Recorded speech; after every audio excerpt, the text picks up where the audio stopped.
Olá, hoje vamos começar na semana 3 o curso de Leitura, Interpretação, Desenho Técnico Mecânico. Vamos falar do cone, tá? Como é que ele é feito. Tá? O cone, vamos continuar com sólidos geométricos.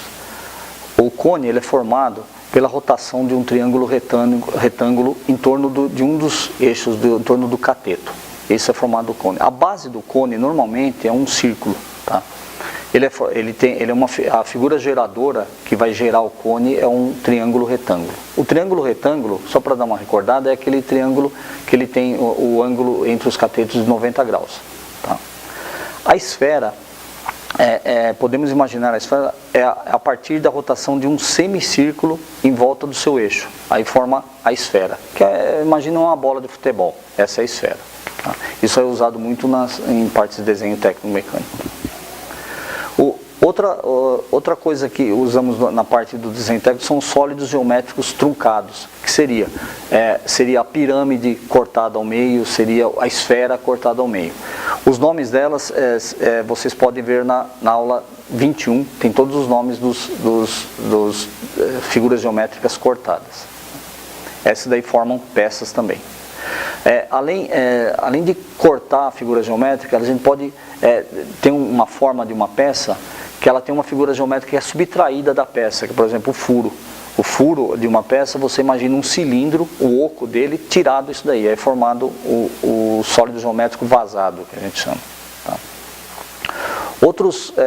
Tem algumas peças que tem o formato de conjunto de figuras geométricas juntas, que comparando sólidos geométricos. Você pegando, no exemplo da aula 22, pegando o cilindro e uma esfera truncada, nós temos uma peça parecida com um rebite ou um parafuso.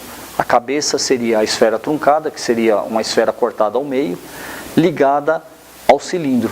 Isso, olhando essas duas peças montadas, você dá uma ideia do parafuso ou de um rebite. Nos processos industriais, o prisma retangular é o ponto de partida para a obtenção de um grande número de peças e objetos na indústria. Tá? De acordo com ele, você consegue montar muitas peças, muitos conjuntos mecânicos. Tá? Outra forma também de representação de conjuntos ou peças seria a perspectiva isométrica. Tá? Quando olhamos para um objeto, temos a sensação de profundidade. Quando olhamos assim de um jeito, temos uma sensação de profundidade. No desenho mecânico, para colocar essa sensação de profundidade, desenhamos a peça em perspectiva. Tá? Na aula 23, vamos verificar que temos 3 tipos de perspectiva. Tá? Seria a perspectiva isométrica, que ela pelo nome próprio diz iso, que é medida, métrica mesma, quer dizer mesma medida. A perspectiva cavaleira, tá? Que ela é um pouco rotacionada, ela tem uma rotação de 45 graus, ela dá uma forma que você não tem a mesma medida de todos os lados, dá uma dimensão distorcida. Tá? Nos processos industriais, o prisma retangular é o ponto de partida para a obtenção de um grande número de peças e objetos na indústria. Tá? De acordo com ele, você consegue montar muitas peças, muitos conjuntos mecânicos. Tá? Outra forma também de representação de conjuntos ou peças seria a perspectiva isométrica. Tá? Quando olhamos para um objeto, temos a sensação de profundidade. Quando olhamos assim de um jeito, temos uma sensação de profundidade. No desenho mecânico, para colocar essa sensação de profundidade, desenhamos a peça em perspectiva. Tá? Na aula 23, vamos verificar que temos 3 tipos de perspectiva. Tá?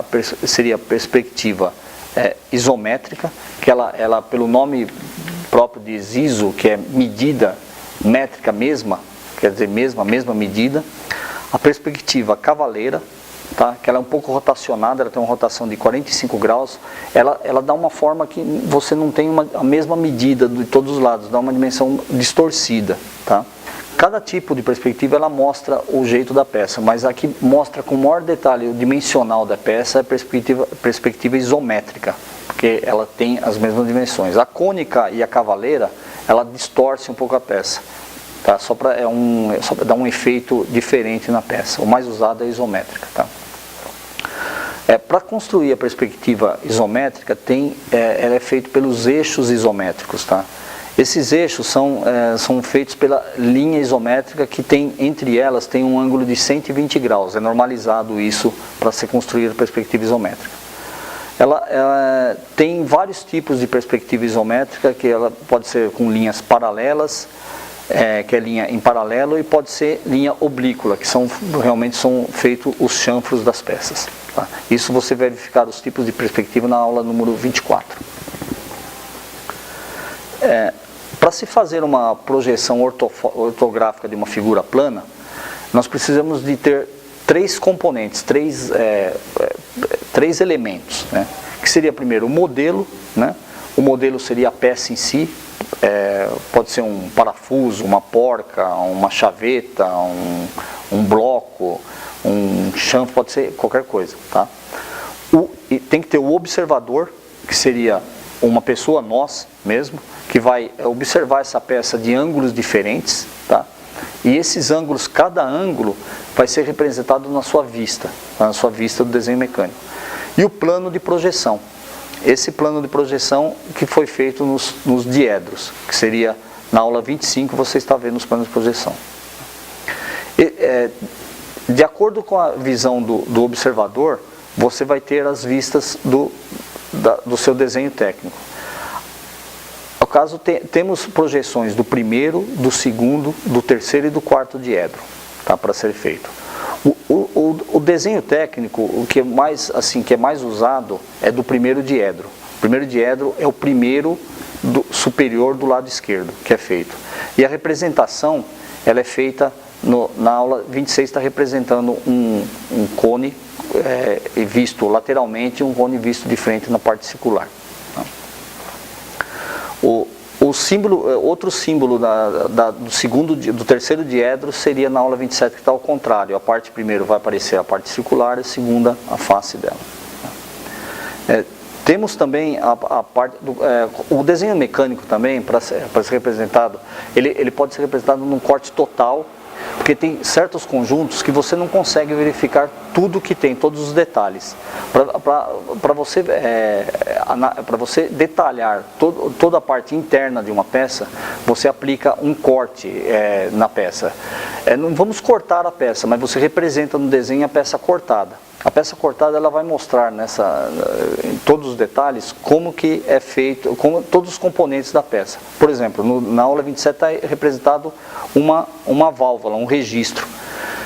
Você cortando aquele registro, vai estar lá dentro a mola desse registro, vai estar as porcas, as gachetas, tudo que compõe esse registro. E você vai estar verificando como é que é feito aquele registro para poder confeccioná-lo mais para frente, né? Tanto pode ser o corte total, né, como pode ser um corte composto. Embaixo, o corte composto, que seria? O corte total é o sentido. Você imagina a peça sendo cortada na mesma face, com uma faca, na mesma face. Você vai cortar a peça na mesma face, no mesmo sentido, o corte total. O corte composto, você vai fatiar essa peça em ângulos diferentes. Você vai começar de um lado, pode fazer um ângulo de 90 graus e continuar o corte novamente. Esse seria o nome de corte composto. Tem um meio corte também, que nada mais que um corte composto, que você vai cortar a peça até o meio, depois você virando ela, você vai ver metade. Isso está representado na aula número 28. Tá?